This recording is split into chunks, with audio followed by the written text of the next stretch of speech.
14 సంవత్సరాల తరువాత తెలుగు చలనచిత్ర వినీలాకాశంలో కృష్ణపక్షం నేటితో ముగిసింది.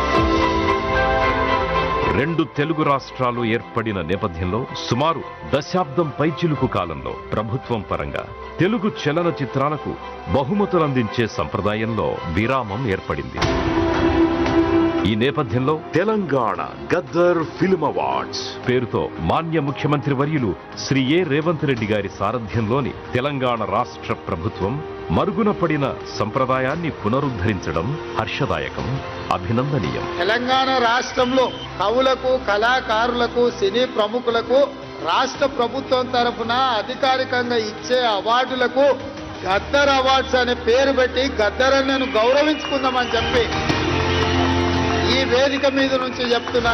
కార్యక్రమంలో భాగంగా 2024వ సంవత్సర పరిధిలో తెలుగు చలనచిత్ర రంగానికి సంబంధించిన వివిధ కేటగిరీల విజేతలతో పాటు 2014 నుంచి 2023 వరకు ఉత్తమ చలనచిత్రాల నిర్మాతలకు సైతం తెలంగాణ గద్దర్ ఫిల్మ్ అవార్డ్స్ మాన్య తెలంగాణ ముఖ్యమంత్రి వర్యులు అందజేస్తారు.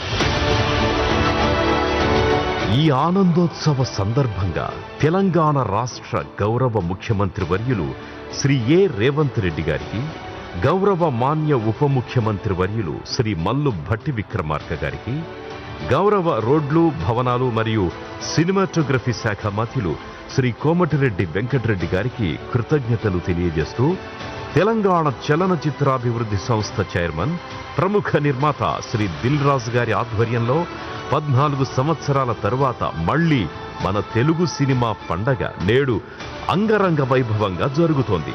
సో అన్ని దిక్కులు మారుమ్రోగేలా అద్వితీయ కరతాళ ధ్వనులతో లెట్స్ సెలబ్రేట్.